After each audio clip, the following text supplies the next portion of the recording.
here in the perimeter, there are no stars. Out here, we is stoned, immaculate.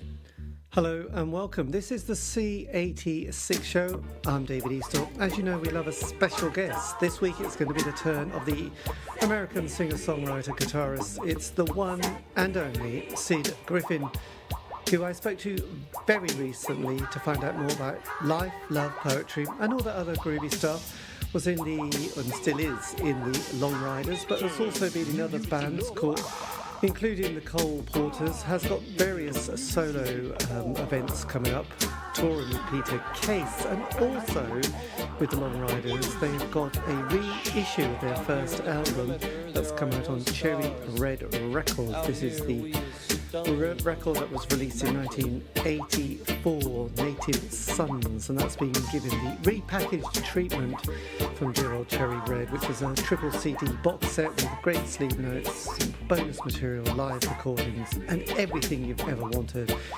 But you're going to find out more about all that stuff in the interview. I will put links in the notes below for you to click on. Anyway, after several minutes of interesting but casual chat, we get down to that exciting subject that was the early formative years. Sid, it's all over to you. The Beatles being on the Ed Sullivan Show in America is the big, it's the big bang of so much. I mean, you can talk to guys in the Eagles, or you can talk to Chrissie Hynde of the Pretenders, or just about the guys in the Byrds and the Lovin' Spoonful, and then younger guys like myself or the people in Devo, and I mean that was huge. The Beatles being on the Ed Sullivan Show in February 1964 was huge. I mean it was seismic. It changed the landscape, and at that point, I was already listening to rock and roll radio and pop music, but I didn't think about wanting to play it or be a part of that world till the Beatles were on Ed Sullivan, at which time I thought, God, I'd love to be a part of that world and actually do it. Yes. And did you grow up in Kentucky? Was that your... Yeah, I grew up in Kentucky, yeah. Yes, I was one of my favourite albums of the early 70s was Elton John's Goodbye Yellow Brick Road. And I always remember there's a track that mentions Kentucky, which I always found quite evocative as a very young child. Roy Rogers, I think, or one of those ones on side 4. It was a classic anyway. So, were your parents, did they have any musical or artistic direction in life? No, my grandmother played the classical violin in an orchestra, and she was guardedly optimistic about me being a musician, but I think she was dismayed by the Beatles. But my parents, no. No, not at all. So as the 60s, because you were born 55, so you were 9 when you saw them on the Ed Sullivan Show. So as that sort of decade progressed, obviously this was a perfect musical awakening of experiencing and seeing all these things happening. What was it like as we got to 67 and the Summer of Love? Because you would have been, getting to that age. Better and better and better and better as far as I was concerned, pop music. And it's funny, my son's 14, and I listen to the music he listens to, and by the time I was 12, I was listening to Sgt. Pepper. It was just, besides all this rubbish about it's the signpost of the era, and it's the hippie Summer of Love, and it's the greatest album ever made, besides all that silliness, it's just a really great recording for a young person to listen to, and I was listening to it at age 12. It didn't really occur to me that it was any kind of a, major cultural event, but I just listened to that music. And then of course, when my son's Noah's age, who's just now left the room, I was listening to the White Album and that Yellow Submarine soundtrack, which had like 5 new Beatles songs or 4 new Beatles songs on it, and the other popular acts of the day. So that stuff was just being poured in my ears. Yes. Well, that was interesting. No wonder I didn't want to do it. No, absolutely. Well, it was interesting because when it came to sort of about 73, 74, my brother he was 7 years older than me, started getting his record collection together, which mostly consisted of prog rock of that period of Yes, Genesis, Wishbone Ash.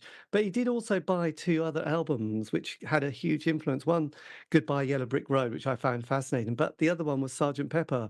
And obviously he forbid me to go into his room to play these records. And obviously I creeped in and listened to them. without any idea. This was 73, and I was probably about, quite young as well. Yeah, I suppose about 10 actually.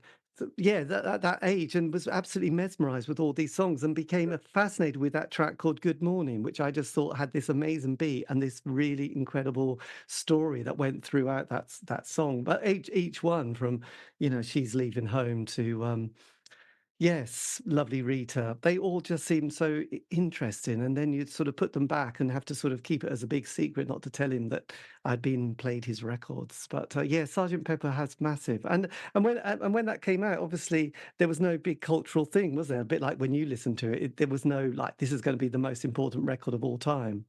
No, I mean, it was just the music of the day, and then years later, all this guff was written about it, which may or may not be true. But it was just, it just seemed like the world was in black and white, and the world of the Beatles and Motown and Stax Volt Soul Records and I don't know, the Who's Tommy.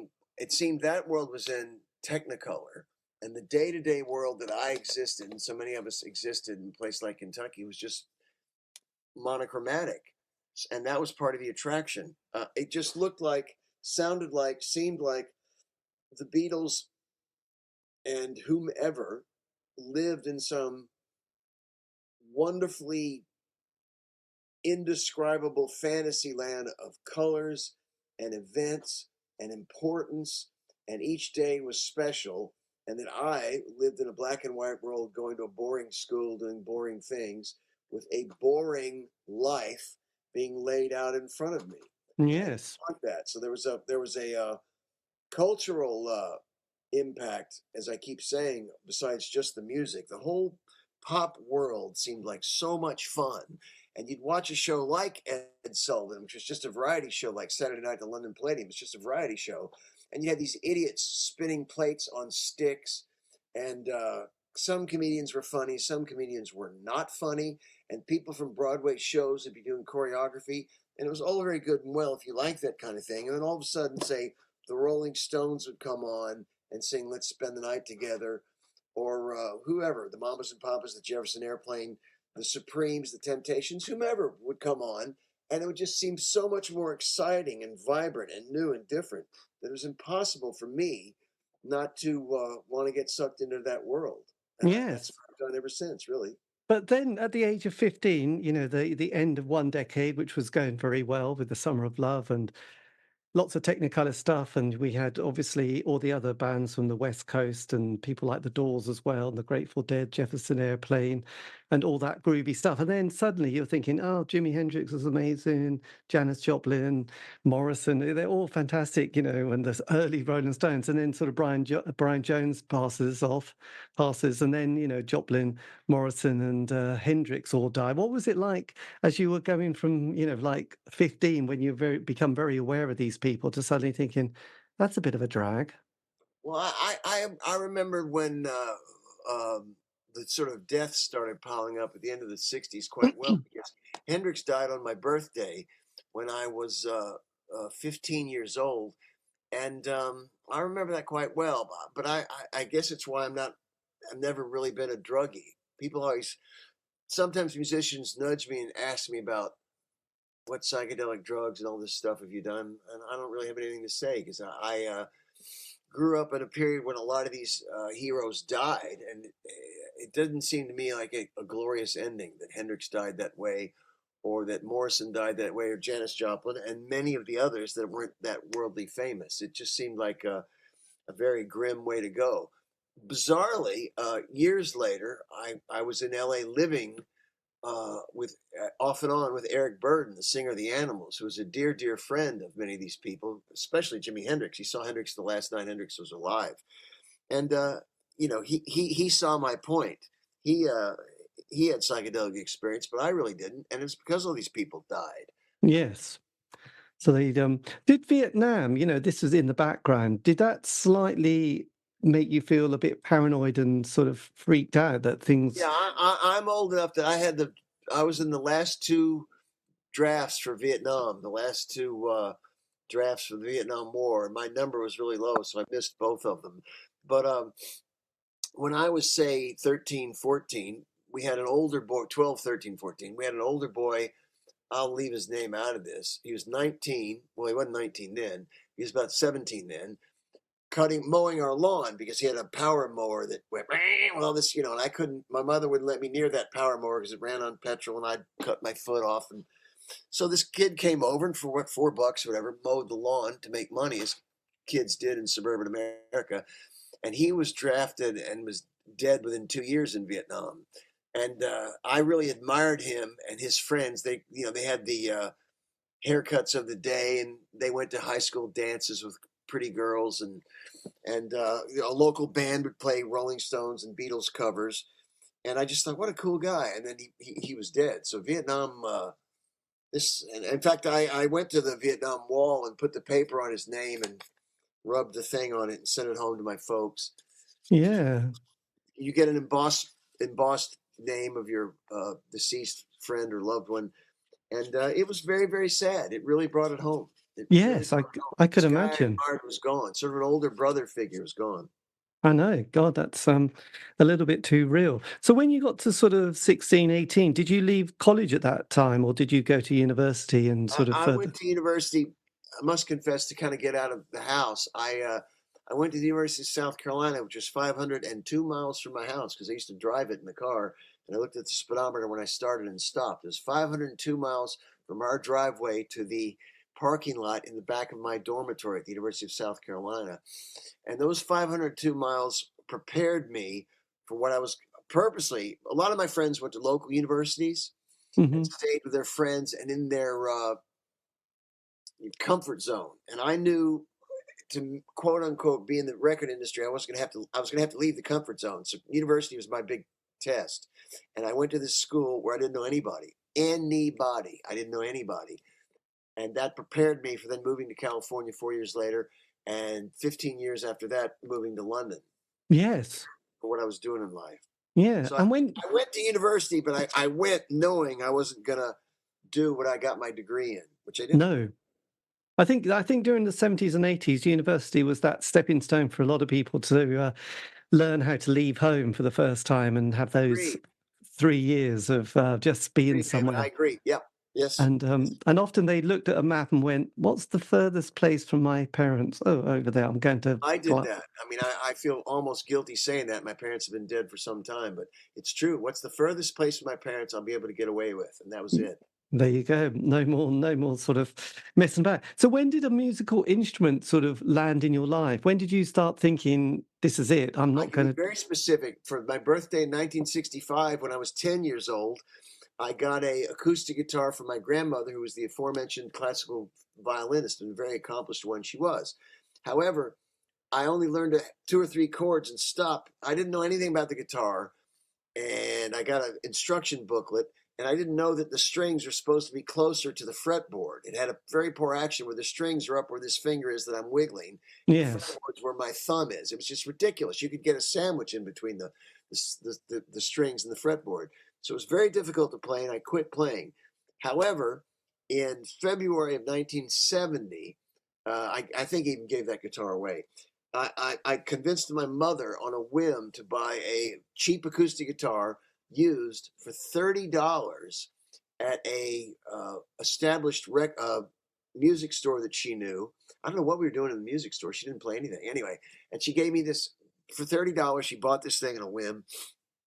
And it wasn't much better of an acoustic guitar, but my point is, the second time around, 4.5 years later, I looked at that piece of garbage acoustic guitar and thought, whatever it takes to play this thing, I'm going to learn. If I have to bleed, I'm going to bleed. If I cut my fingers open, I cut my fingers open. If I get a tetanus wound and an infection, I'll get an infection. And it was misery to learn on that guitar, but I learned the chords, and eventually got an electric guitar from a cousin of mine who played in a rock group.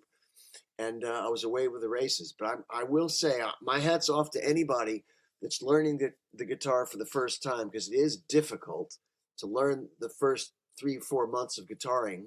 And it is particularly difficult if you have a garbage guitar like I did. Yes, this is always the case. I think this is why a lot of people give up, because they think, "Oh, I'll just go and put the record on and pretend to be playing in the band, but not really ever making it. So then, what was your first concert that you went to? What was the first gig and first album you bought? Well, I had seen local bands play and was thrilled by that. What we call the garage band scene in America was huge in the 60s. Neighborhoods, like that Monkey song, uh, Pleasant Valley Sunday, the local rock group down the street is trying hard to learn their song. Well, Yes. that was the truth in the suburbs. There's always those bands playing, and they do a little gig locally or the local high school or junior high school. But the first proper gig I can remember paying money to go see is I took a date. This isn't very exciting, to see James Taylor, who had Carole King in the band, and she was the opening act. And so that was my first, out of town big show, was James Taylor with Carole King in March 1971.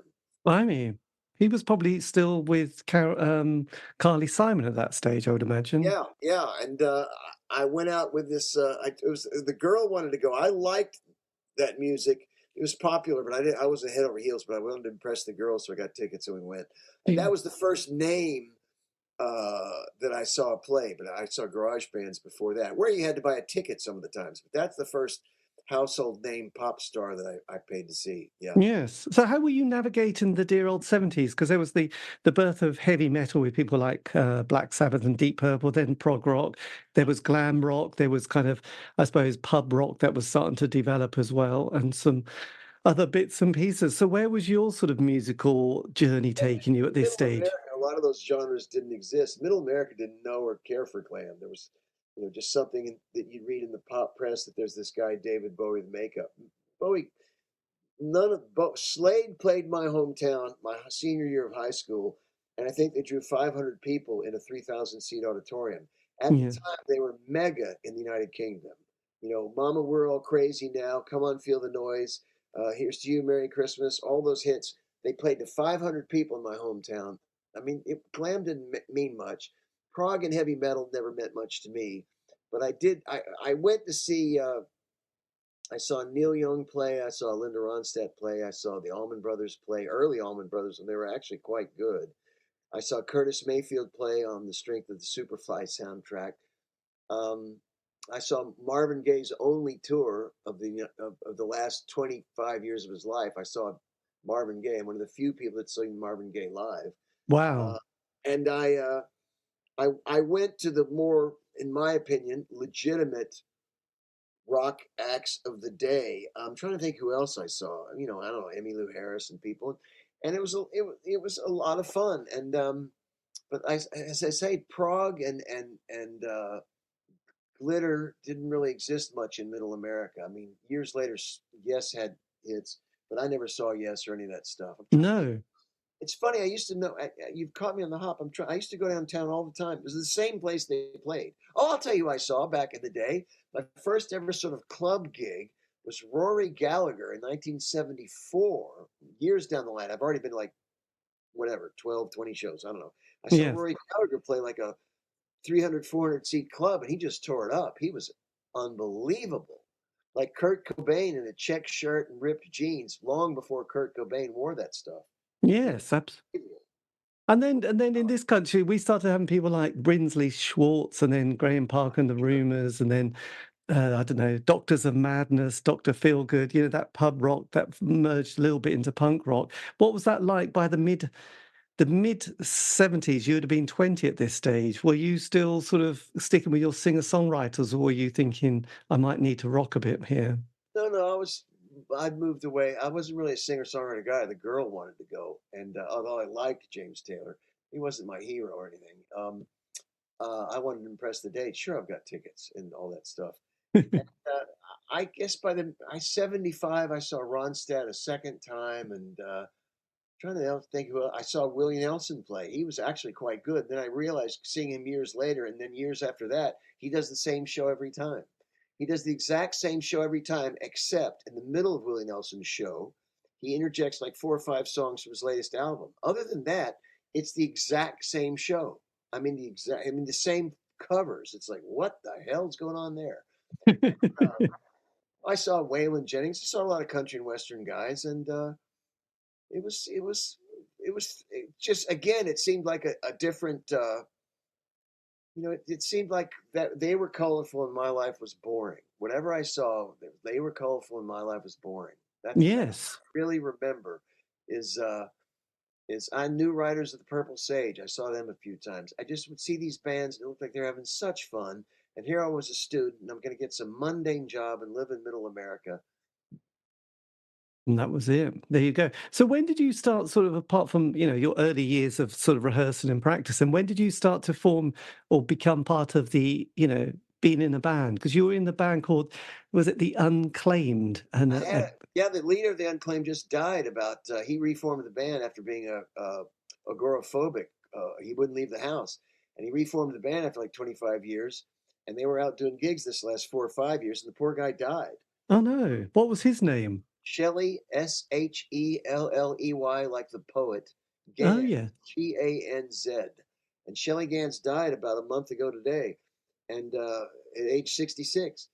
And yeah, that was a lot of fun. I had a high school band that wasn't very good, and well, none of them are. You're a kid. You're in high school, and but it gave me the taste for performing. I really liked it. I liked playing in front of my peer groups. I liked the kids looking at me, and I will tell you a funny story about the first more legitimate gig we ever played. The first big gig we ever played. This rich kid hired us from a local high school because we had a small reputation, and I had a Vox Super Beetle amp. I was so dumb, I didn't realize the American Super Beetle amps were garbage. They were made for the lowest quality. They just rented the name from the Vox people in England who made proper amps for the Beatles, etc. So I had this bad Vox amp, and I made from a do-it-yourself kit a fuzz box. I couldn't afford a fuzz box for like $40, but I could afford a $12 fuzz box that you assembled yourself in your house. So when we assembled my fuzz box, we burnt some of the transistors, so it made this hissing noise. The moment you plugged it in, it went. Long story short is we went on stage to perform, and we got an introduction. And the first song at this high school dance or party I was playing was Funk 49 by the James Gang. Okay. Mm. And when I plugged in and hit it was 9 o'clock. And when I plugged in at 9 o'clock, we were introduced and stepped on the fuzz box. It picked up the TV signal from the nearest house. So loud and clear through my amp came this snowy sound. And then came the which is the theme to a Raymond Massey TV show called Ironsides about a detective who's in a wheelchair, hence his, Chief Ironsides. Yes. And so all the kids were dying of laughter because through my amp at a fairly loud volume was this and tonight Raymond Massey is Ironsides, and this TV theme came out and the kids were all laughing. So it's funny now, but at the time I was almost in tears. God, Ironside. Yes, I'd forgotten that classic, and the Rockford Files was another one, wasn't it? Yes. It's all there. So that was it. As we were trucking up, this is the Jimmy Carter period, wasn't it? Really, you were sort of at that point in life, which was slightly.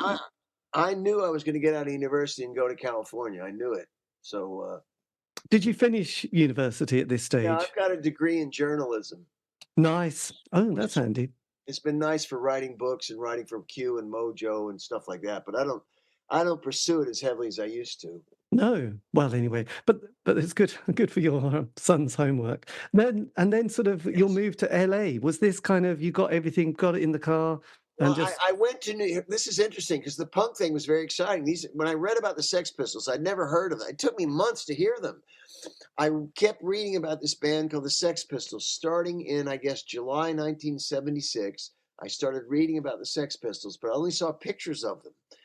But I saw pictures of them in reviews. The pictures and reviews, both the reviews actually said they're young, they're exciting, but they're not very good. And I thought, well, I'm young, I'm exciting, and I'm not very good. If they can do it, I can do it. And the Sex Pistols will never know this, but in a way, they were a great inspiration to me. So I went out west to have a band. And true story, when I'd never heard the Sex Pistols. You couldn't get those 2 or 3 first singles in my hometown for love nor money. So I drove to California, and the afternoon I came into the LA radio area where you could pick up this LA FM stations. I spun the dial from left to right, and on the right of the station was Rodney Bingenheimer Oh, yes, on Rodney. Rodney on the Rock. So my first day in LA, it's rush hour, so we're moving really slowly in traffic. And I just got off the freeway. I'm way east of town, but I'm in the LA signal, right? And Rodney comes on and says, "Hi, it's Rodney on the Rock, and get your tape recorders ready because I'm going to play all three Sex Pistols singles. First, I'm going to play the three A sides. Then I'm going to play the three B sides. So get your tape recorders ready because people could tape it on a cassette off the air."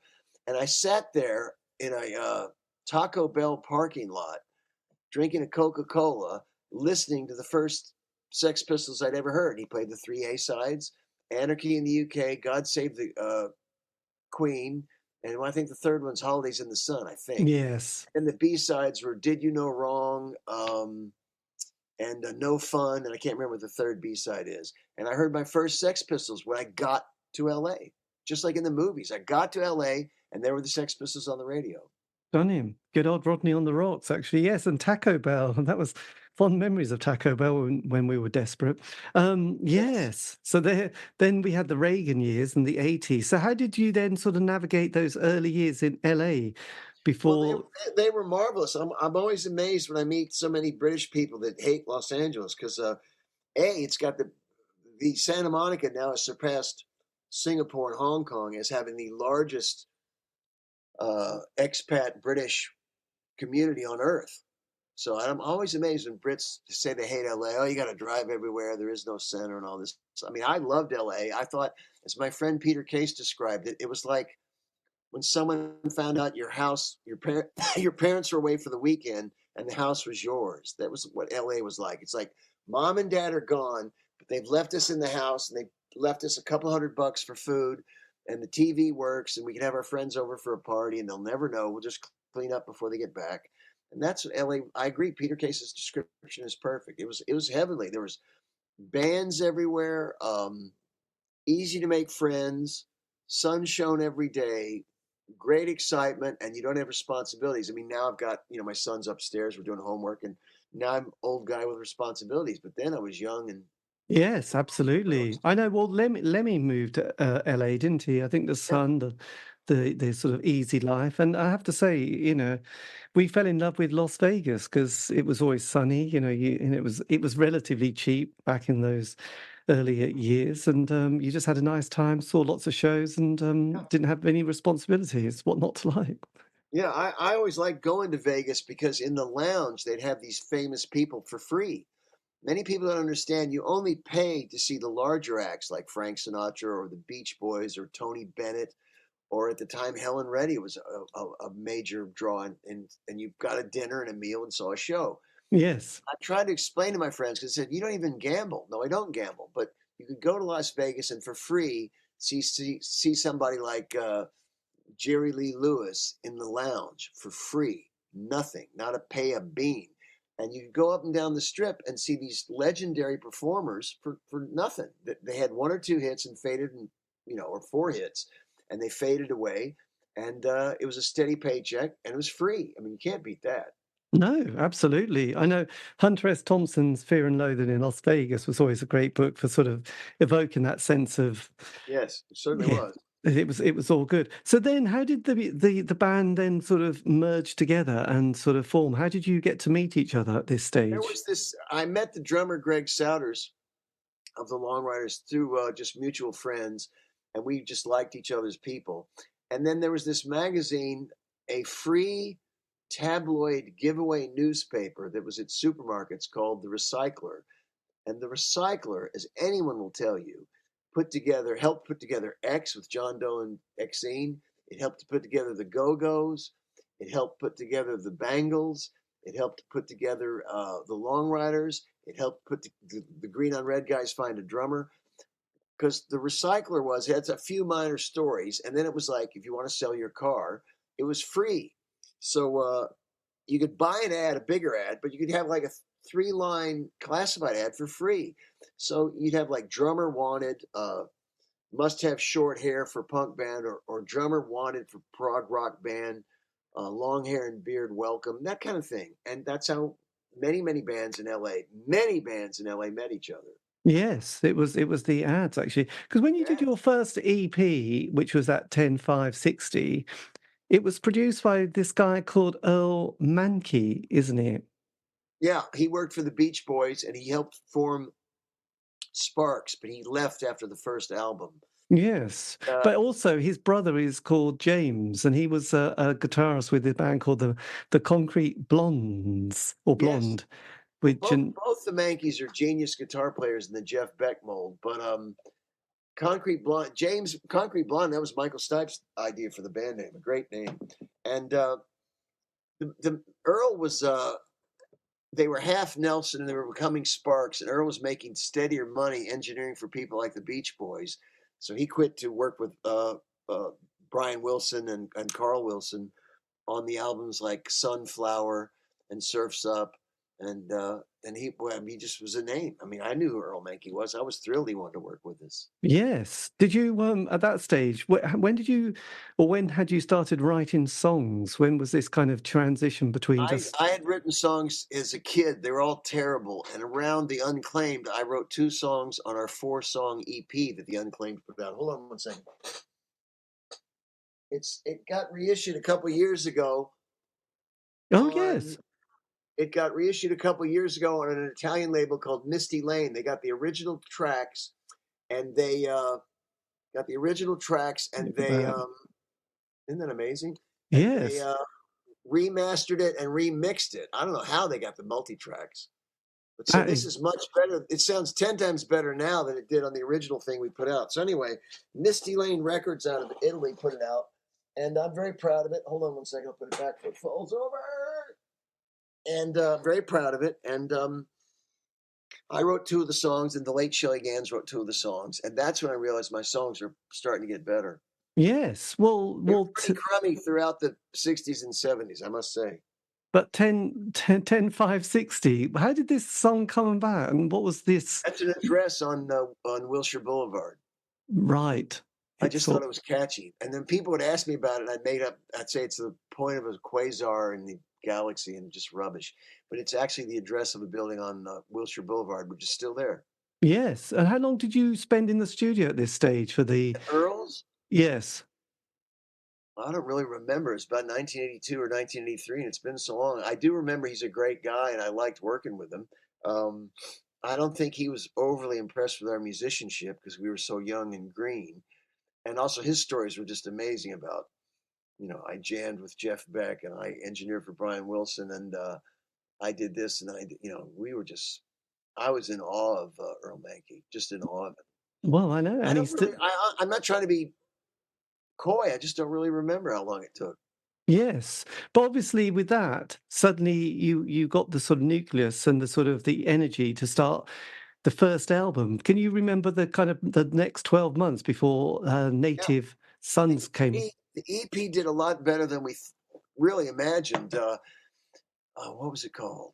The Gavin Report, which is a radio playlist firm up in San Francisco, got a hold of the EP. And there's a guy named Peter something up there at the Gavin Report. I can't remember Peter's last name. And he and the gang, the young hip guys there, I mean, not the old hippie guys or even the older guys, the young hip guys there, because college radio, indie radio, punk rock, new wave, whatever you want to call it, was kind of a genre they didn't want to know anything about. And so these young guys at the Gavin Report were given the 10-5-60 EP, and they said how great it was. And I owe them whatever. They were the first out of town people to make a fuss over us, the Gavin Report. And I wish I could remember Peter's name. I can see his face now.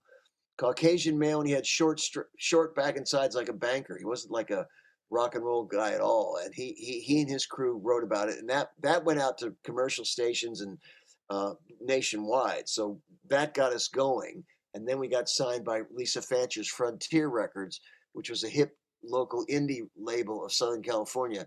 She had money. She'd sold 100,000 copies of the Adolescence album, whose name escapes me. It had a hit on it called Amoeba that Rodney was playing on Rodney on the Rock. So Lisa had money, and she put out on Frontier Records the Native Sons album, which is now the 3 CD box set.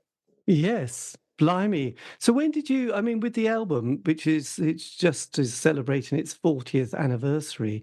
So did you have that kind of, 4 or 5 years ago, think, oh, we should start to sort of think Yes. about sort of doing something about Yeah, this it's a for, 40th anniversary, so we should do something. And in October, we're going to tour behind it. We wanted to tour behind it beforehand, but we're on different. No one lives near each other. We all live in 3 to 4 different parts of the world, so we can't get together till October. So I'm doing other tours and things till then. And then in October, we're going to tour the Native Sons album. blimey, are you going to do one of those classic going from the Yeah, first track on side A to side yeah, B? we're going to do the Yes. first track on side A to the album in order, and I look forward to the challenge. And with at this stage, you had two different producers. Was that tricky to find somebody to sort of capture the sound? Uh, Henry Louis, who did the Native Sons album, was just a genius. He worked with the Bones Howe as the main engineer, and that means he did the hits for like the Fifth Dimension and the Association and so many of these 60s harmony bands. And then he worked for the Flying Burrito Brothers with Chris Hillman and Graham Parsons. So Henry Louis was nobody's fool. I really adored Henry Louis. I just thought the world of him. He was a great producer. He's no longer with us. I remember Henry Louis and I would get there early to hang out with him, and he'd get in the studio and fix things up because he wasn't just a producer; he was an engineer. He had an assistant named Phil something from Boston, but he Henry Louis was an engineer as well as a producer, and he got there early, and I'd get there early to hang out with him. And he told me once, always get your money up front in the record industry. Always get your money up front. Never settle for a percentage of the profits down the line. And I asked him one morning, did that ever go backwards on you? You always got your money up front, but did they ever say, look, if you don't take any money now, we'll give you like 6% of the project down the line for, in perpetuity? And he said, once it backfired. And I said, what was that? And he said, Easy Rider. And I said, what? He said, yes, I did the audio for Easy Rider for Peter Fonda and Dennis Hopper. And if I'd have accepted their like 1% of the film, I'd have been set for life. But I didn't take it. I took whatever it was, $50,000 up front, and I could have made, millions. Because that movie, it played around the world for like 2 years. Yes. Huge. But then there was a lot of movies that we never have sort of come across ever since that was made of that time. But yeah, for some Yeah, reason so that was... Henry said the one time it didn't work. So that was a lesson learned. But that's the kind of thing I like hanging out with Henry. He was a genius. Yes, absolutely. And when the album came out, did you suddenly find yourself becoming sort of lauded by everybody around the world at this stage? Because obviously in the UK, we always love discovering new bands and sort of new sounds. And there was this sort of a sense of always excitement if anybody from America was releasing stuff. Especially we obviously all love John Peel at this stage. So if John Peel played something, we all sort of would say, that's good enough for me. So did you sort of find yourself becoming incredibly popular at this point in your life? Yes. In the UK, a guy named Andy Kershaw was playing us continually, and that got us going, and that was different. Then fanzines were writing about us, and we got on the cover of the New Musical Express. I got my New Musical Express framed over there, and that we more Andy Kershaw than John Peel, and that was just night and day because air plays everything. I mean, people, the average person. There are some punters that like pop music, like yourself or myself, so much that they'll take a punt on a band and go see them, or maybe even buy a record just on reputation. Most people, 98% of the pop music world, wants to hear it before they go to the gig or buy the album. So airplay from Andy Kershaw was the oxygen of publicity, as Mrs. Thatcher said once. Yes, that's. I'm sure I didn't catch that one, but I'm sure she would have said it. What was it like then, sort of after the success of your debut album, trying to follow it up for the sort of the second release? Because it's always quite a tricky one. Yeah, the State of Our Union album is our best-selling album, but it's not our best album. It's just one of those crazy things, and it is a terrific record in my opinion. But the mix is bad, and that's a whole story for a whole nother show. I mean, we'd been away from home for so long that the album was recorded in England. And first off, I'm trying to remember. Anyway, all three of the band left. They went home. And then the producer had to go do another project. So it was me and an engineer named Neil King mixing the album, no one else. And the first mix we turned in to Chris Blackwell at Island Records wasn't any good. So he said, mix it again. So we did it again, and that's the mix you hear now, and it's still not very good.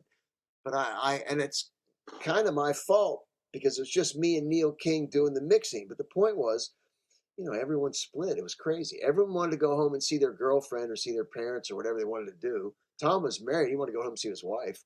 So I wish we could remix it. Maybe one. Yes. But yes, because Will Birch, he was the one who did the book on Nick Lowe recently, didn't he? Yes. Didn't. So there Yes. you go. I didn't. He was Yes. producing someone else, so he had to go. He had to leave. So the project was just crazy. Tom went home to his wife first. That's what happened. Then Greg went home. Will went to do the next album he was producing. I can't remember who it was. So Will was taken up. And then Steven was with me for a few days mixing. And then he had to go home. So it was just crazy. Yes. We were young and dumb, and you make stupid mistakes. And that was a stupid mistake. Yeah, it's a tricky one. But then, I did an interview with John Porter, who was a producer who rescued the Sure. Smiths' first ever album because I think they had a friend who mixed it and it wasn't very good. And they said, look, here's a bit more money. Get John Porter to see if he could sort of sort out it. And it always still sounds quite muddy. It doesn't have that kind of clarity that the latter albums had, or the recordings they did at the BBC made of Ale with people like Del Griffith from Mott the Hoople, which was always quite nice. And did you feel kind of excited at the mid-'80s? Because obviously this is the height of a lot of great music, and there's all that scene that started to develop from Jason and the Scorchers, and the Green on Red was happening, and we had the Rain Parade, but we also had indie pop with the Smiths. I love the Smiths, by the way. There was a great sense of optimism and independent labels happening. Did you feel a little bit of a wave of like something magical was in the air? Yes, I mean, I had the time of my life. I mean, I'm not gonna, I was always amazed. Like one of the bands missing his girlfriend all the time. Tom, understandably, had a wife and child. He was sad to be on the road so much because he wanted to be with his wife and child, which is perfectly normal and very admirable that Tom was that way. He was a good father, good husband. And I, on the other hand, I wish the tours were longer. I loved it. I loved going out. I loved playing for people. I loved people calling my name. I loved the applause. I sometimes you'd be in a record store, a music store, and somebody would recognize you and it'd be kind of a pain in the neck. But mostly, I was having the time of my life, and I don't complain about it at all. I mean, No, I absolutely. thought it was great. It was a wonderful time. And when the band's together these days, because the live show's as good as ever right now, I feel that feeling again. I wish we played more often. But the drummer of the Long Ryders, Greg Souders, has a very serious job at Warner Chappell Music Publishing. He's a song A&R guy. He signs songwriters. So we can't get Greg very often, so we don't get to play as often as I'd like. That's But I loved it. I loved the mid-'80s. I loved hobnobbing with, I don't know, REM. That just popped in my head. I loved it. Nice one. There you go. What about Miles Copeland? Did you ever come across Miles on Many times. Miles Copeland employed John Guarneri, and John Guarneri was our manager. And Guarneri took Miles to see us, and Miles said, "No, they're not for IRS records, and they're not for front. What was his label called? They're not for faulty records, and they're not for IRS records. I don't really like them." But he was always kind to me, and he obviously had his mitts on the Bangles early on. They did an EP for him, and he worked with the Alarm and Squeeze, and I knew all those bands, so I would see him. I saw Miles a lot. I had a lot of respect for him, still do. Yes, absolutely. Nice. He's got a lovely story when he had a lunch with Jeanette from the Concrete Blonde. He was scared for his life, so I think he took a knife with him just in case she attacked him and killed him. But Why was she mad at him? Pardon? Why was Johnette Napolitano mad at Miles Copeland? Because he had promised that they would finance a video, and then that Oh, wasn't going to happen. And then she said, "Look, that is going to happen. You promised us the money to do a video." And I think he was a bit freaked out. This was the early 90s. She was probably yeah. very scary at that stage in life. How did you cope with as the musical trends of the 80s started to change again? And you're obviously going from place to place. But, in the UK, we had the indie pop world. There was also that Trevor Horn production sound, which was very sort of, bit horrible, really. But then, the drugs changed, the ecstasy came along, the dance scene came along.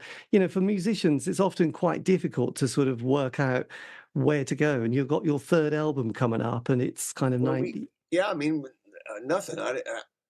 We didn't shift at all. We just did what we did. I'm not, I thought Manchester looked like a lot of fun, but it was nothing I wanted to participate in. For one, am suspicious when a pop group does what they do and all of a sudden they change just to be on the bandwagon. For instance, the Beach Boys did a 12-minute version or 18-minute version of Here Comes the Night, and the Kinks disco version, and the Kinks did a disco song called Superman, because the Superman movie with Christopher Reeves was in the theater and disco was happening. So the Kinks did this, Wish I Could Fly Like Superman. It's like, it's embarrassing. That's not what those guys do. So when disco comes in or Manchester comes in, it's like, if we're not in fashion, it's too bad, because we don't, we're not the kind of band that says, "Oh, we better do that." Yes, this is true. REM were told by Miles Copeland uh, to have one sort of danceable track on an album, and they'd have that "I Can't Get There From Here" kind of thing, and that was their sop to that sound. But other than that, I agree. You can't. It doesn't.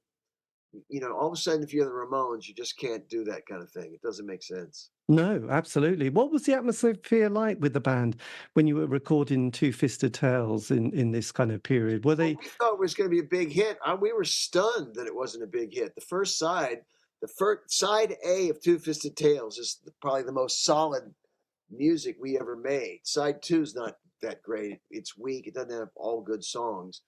Um, but side A of Two Fisted Tales is a terrific record, and I was surprised it wasn't a big hit. But the record label by that time, uh, the guy that had signed us, David, was sacked.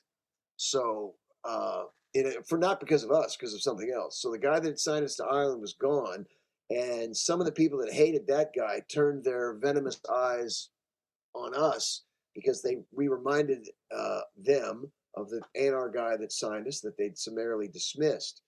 So we were kicked around, and the second album wasn't pushed. It's a nasty story. I'll tell you one story that happened on it. We came over to London to play, and I was saying, why isn't the album being reviewed? Why isn't the album being reviewed? And this guy who's now dead was fobbing me off. And one of his secretaries came out to the lobby where I was getting a cup of tea, and she's almost crying. She said, "Can you step outside, Sid?" And I said, "Yeah, sure." So we went outside, and I thought she was going to say something horrible, like one of the guys had been fresh with her, I was braced for something really bad. She said, she worked for the head of A&R at Island Records, our label, and the head of A&R, excuse me, the head of publicity at Island Records told her, "Don't send out the Long Ryders album, and don't bother sending out the single." Top that. Our Wow. record label. And I said, "Are you sure?" And she says, "I'm positive." And I said, "Okay, go back inside, and I'll wait about 20 minutes. Then I'll go in there, and I won't tell them who told me that." So she went inside and was busying herself, and I acted like I was, and I went back in and raised hell about it. And the guy admitted it. He admitted it. He said, "Yep, we don't care about you. We're not sending out the LP. We're not sending out the single." And so, anyway, it's an ugly story. So I almost strangled the guy, and he hired the late Philip Hall, God rest his soul. He hired the late Philip Hall, who helped break the Manic Street Preachers. Yes, All or Philip Hall Nothing. at the time wasn't a manager. Philip Hall at the time was a PR publicity guy, and he hired Philip Hall, and Philip Hall took over, but it was too late. And although Philip Hall did the best he could, we got a few reviews in a few magazines.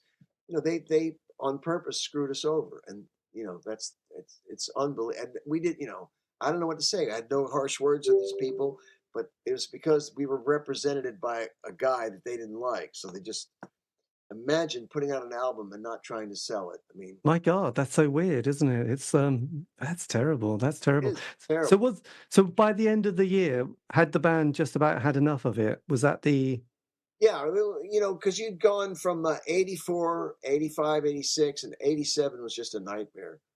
So Steven quit in, I think, August of 87. And we trundled, Tom had quit already, and we trundled along for a while. And at Christmas 87, we just called it a day. Fuck it. Yes, my God, that's it. How did you at this stage feel about what direction to go into next? Because your identity was so much part of this band and Oh, this. I just, it wasn't a pleasant time. I mean, I was all at sea. And I think any young man or woman that's a singer can realize, you've built it up. I think we formed the band Thanksgiving 81, and you built it up 82, 83, 84. It's starting to, Native Sons comes out. You're starting to get some dividends. 85 was a glorious year. 86 was pretty damn good. And 87, when we finished the album in February of 87, I thought for sure that by Christmas, or say within a year, say February of 88, that I would be some sort of minor Joe Strummer, minor Paul Weller, famous noted figure, that it would sell. Yes. And I was astonished that we were broken up by Christmas. Astonished. They Like, wanted a third album. It's odd. The band, everyone quit, but Greg and I, the drummer and myself. And a little known fact is, Island Records wanted a third album from us. And like idiots that we are, Greg and I should have made them that third album. I mean, you never know. And we thought we'd just, lick our wounds and go somewhere else. And there was an offer tentatively by Capitol Records to our attorney, Gary Stamler. And I don't know what happened, but it was stupid. Island wanted a third album on Island Records, and Greg and I don't know why we said no. Looking back, we should have done it, because you never know. You might have had a fluke hit.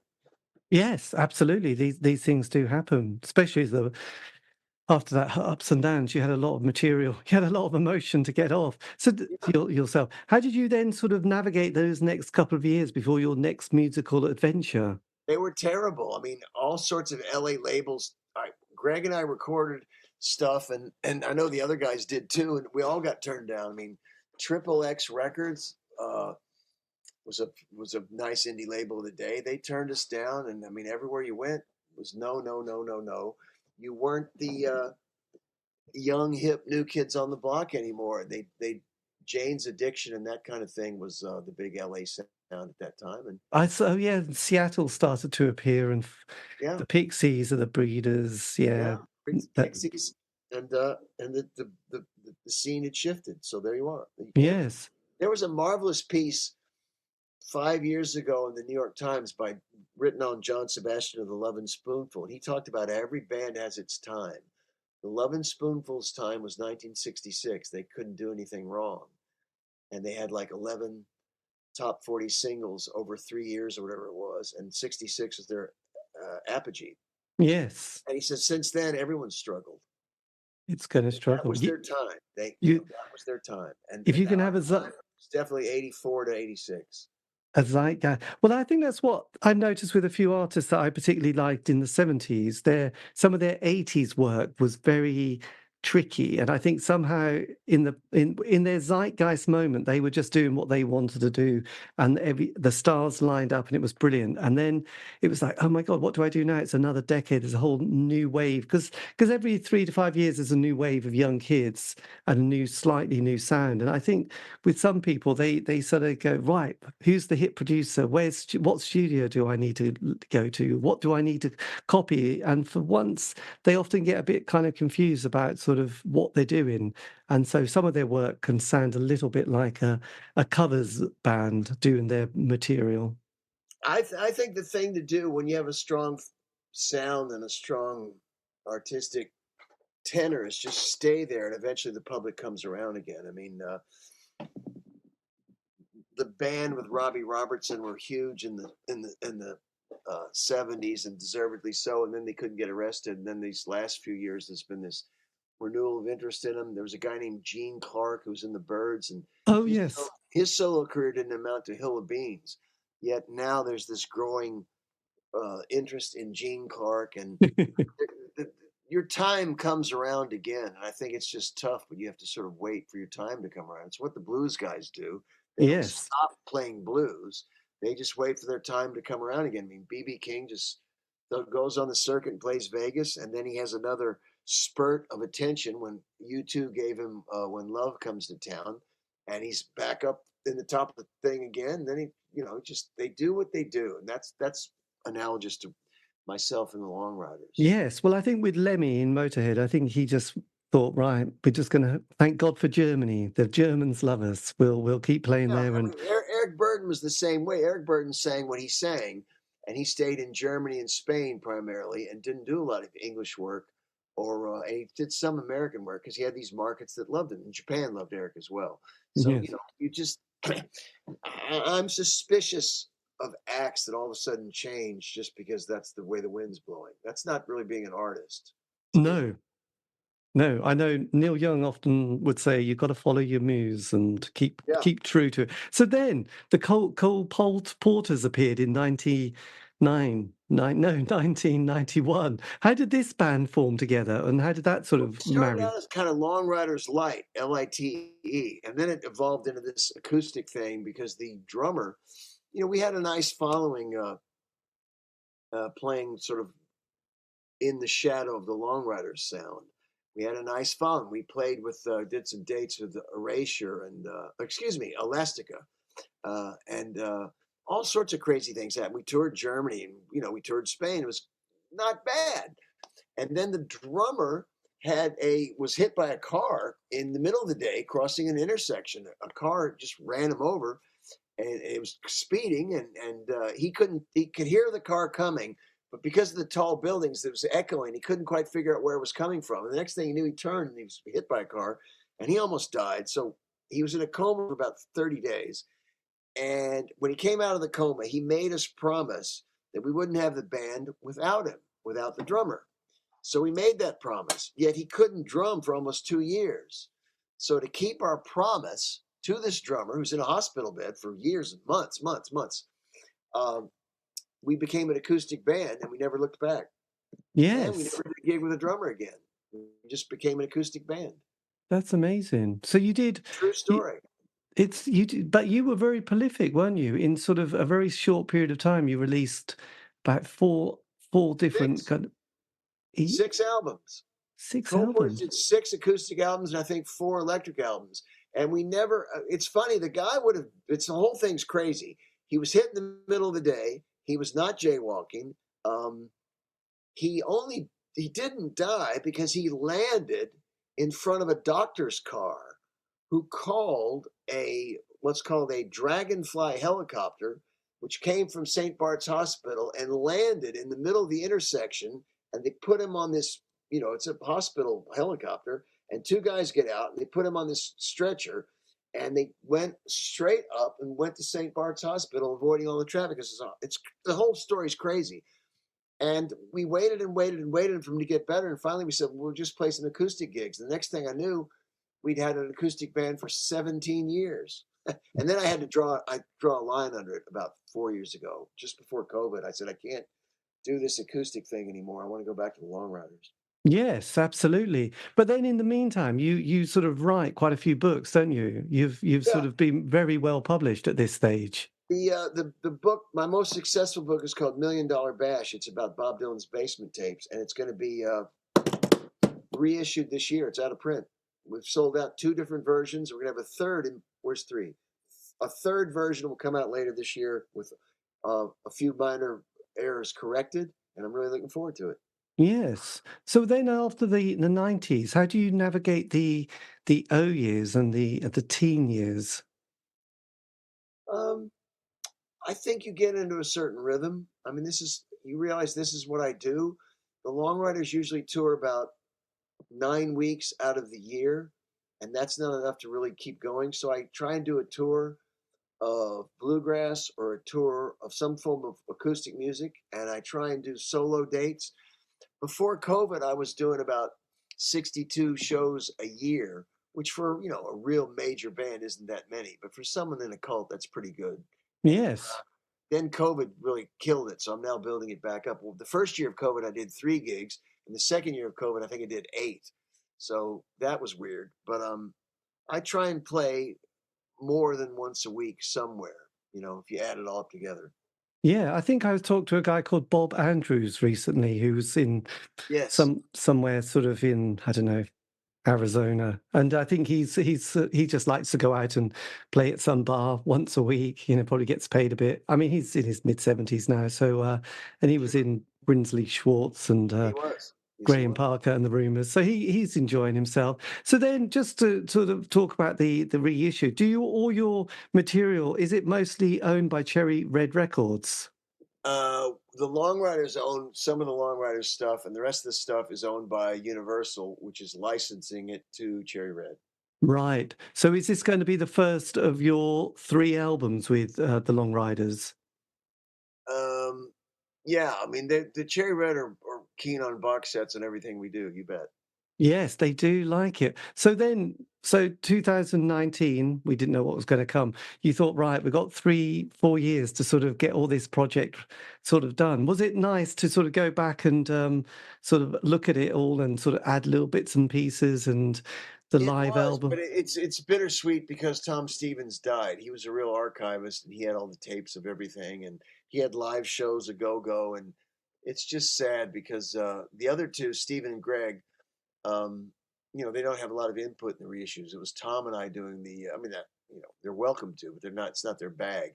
Tom and I kept all this junk that's in my house and his house, and now it's just me because Tom's deceased. So that's kind of sad, but it is nice to have these packages out because, one day I won't be here, and my son, who I was helping with his homework, and my daughter, who's sort of out in the world now, she's in her mid-20s, they will have something that they can look upon and read in the booklet that Dad did this and Dad did that. And that makes me feel very, very happy. Yes, we all get to that point of archiving one day.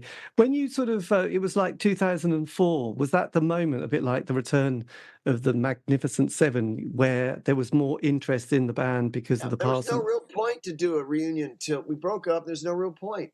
And in 2004, I'm trying to remember who called us up first. Neil O'Brien called us up and said, I can get a tour for the Long Riders. And I thought, well, why not? And we had a riot. We all enjoyed it so much, but I didn't think it would, So we did this 2004 tour for about 3.5 weeks, 4 weeks, and it was great fun. And that was it until 2009 when we got offered some gigs in America. And I thought, well, that's it for a few years, or maybe we'll play again. And then the next thing I knew, around 2011, more offers. And now, since 2014, we're a growing band again with 2 new albums since 2014 of new material. Psychedelic Country Soul and September November on Cherry Red, both of those albums. And I hope we'll make a third album before we pop our clogs. It's been a really an Indian summer, I suppose one could say. It's Yes. of And interest in what the band. and what was Glastonbury like? Was that the first time you had played Glastonbury in We've 2000? played Glastonbury several times. I've never had a bad time there. And the Cole Porters have played Glastonbury once as an electric band and once as a bluegrass band. I've never had a bad time at Glastonbury. I That's wrong. We played it twice as an electric band and once as an acoustic band. I must have played Glastonbury 7 times now. I love it. I Love would it. Love it. imagine. Did you ever play in the late 80s or the 80s? The 80s Long Riders never played Glastonbury. We didn't understand what it was. I remember being in the Columbia Hotel and guys from Echo and the Bunnymen and a band called The Alarm were telling us that this offer we got for Glastonbury was good and we should do the show. And the band was saying, we've been on the road since March. We want to go home. And I was thinking, God, these guys are British. They must know more about Glastonbury than we do. And of course, years later, I found out, yeah, we should have gone. We should have stayed in England for you know, it was only like 10 days away. And we should have stayed in England and just killed 10 days and played Glastonbury and then gone home. But we didn't. And there you go. No, absolutely. What was it like sort of recording the first album after the 80s, the one that you did, We your fourth? recorded it with a guy who recorded the last album, Two Fisted Tales, Ed Stasium. He was a mainstay of the Ramones. He joined the Ramones team for the second album and left after, I think, Subterranean Jungle or one of those albums. He's on like 8 Ramones albums of the first 11, something like that, or 7 albums of the first 9, something like that. I think he And also worked with Motorhead as well, didn't he? he worked with everybody. He worked with the Smithereens and had hits. He worked with Gladys Knight and the Pips and Midnight Train to Georgia. Ed's got gold records on his house like nobody's business. And and he's done a lot of TV and movie soundtrack stuff. And he's the greatest. I mean, he's a professional. He's not writing for magazines to tide himself over. He's the real deal. So when you got that deal, did Cherry Red Records put up the money, the contract to record that and release it? Yeah, My yeah. We God. signed a deal with Cherry Red. I think we'll sign a third one. We just need to block out the time.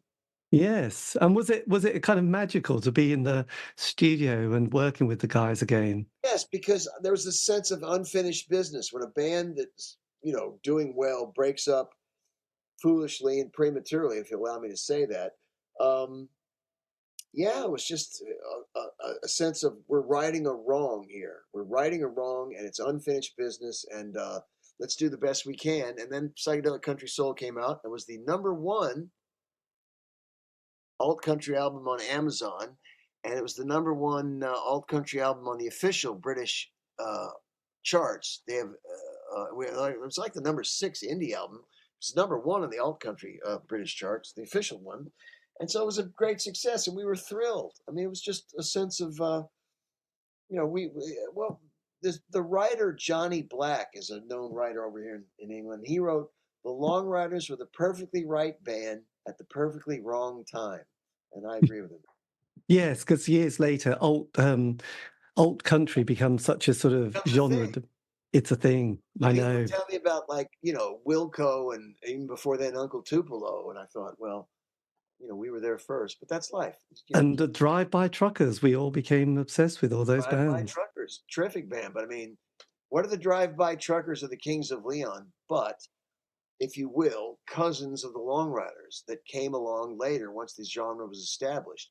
When we were out there, we were fighting against all sorts of crazy ass stuff. Synth pop was the worst, and that was Well, yes, well, we had that, I suppose the Trevor Horn production sound that dominated a lot of the 80s. But then I think that's why people loved Green on Red and early REM, because there was that kind of acoustic vibe that has an earthiness to it. What was it like then, your lockdown period as a sort of creative person who suddenly realized their calendar was going to be... I collected my favorite stories for a book, which I'm still editing. I haven't finished it.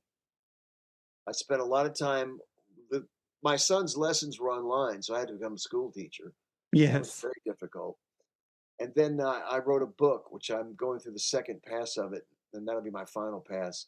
And then someone will publish it. I've already had a couple of offers for it. So that's what I did. Yes. So with September, November, was this all recorded in your own little homes and studios, set in No, no, file? we went to California for both September, November, and Psychedelic Country Soul. They're both recorded in the studio with Ed Stasium in California. Blimey. But did you rehearse and have them all written sort of beforehand? Yeah. And then we spend like 2 days in a rehearsal studio, not a recording studio, with Ed saying, put this here, put that there. Then we go to the studio and record the backing tracks and all that. Blimey. And that was it, actually. So now, coming up to your current time, this box set's come out, but you're also doing quite a lot of dates, aren't you, with Peter as well, aren't you? Peter Case. Yeah, I've known Peter since August 1978. We met at a punk club in LA called The Mask. And there were 4 masks because the police kept shutting down where the damn venue was. And we've been friends ever since. We were acquaintances. We met in August '78. I was going to buy a guitar from him or sell the guitar. We debate this story. We know it's a Mose Wright Ventures guitar, and I can't remember if I was selling it to him or buying it. We always argue that point, but we were friends ever since. And I don't know. At this stage of the game, I like playing gigs with my friends. It's always great to meet new people. I'm not knocking that, but I want to do tours with my friends. Simple. Yes. So you got that UK and Europe tour with Peter, but you also got the Long Riders, and then you got some solo dates as well, and Cole Solo Porter's. dates, and I'm doing in May. I'm doing a week of songwriting in Tuscany. It's called Sid's Wallapalooza, and we're gonna do a week on how to write Long Riders styled songs, which is gonna be great fun. Or so I hope. Yes. And I did sort of notice that next year, feeling very forward thinking, you've got a date in Beccles, Suffolk. Yeah, the guy books a year in advance. And he said, Go figure. go figure, you've got to do it. God, that's all on the 8th of So February. one of the biggest differences between now and the old days is people book 8, 9 year, 15 months in advance. Crazy, isn't it? It Crazy. is. It is amazing. Yes, but nice to have it on your calendar. If you could have whispered something to your 16-year-old self starting out, is there anything in particular that you would have said, yes, this is a good idea?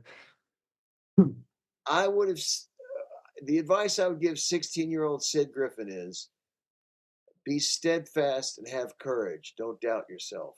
Because I've wasted, like many people in the arts, be they songwriters, writers, filmmakers, sculptors, painters, actors, like many people in the arts, I've wasted time on self doubt and second guessing. Mm. That is a waste of time. That's what Yes. I tell myself. Be steadfast, be brave, be courageous, move forward.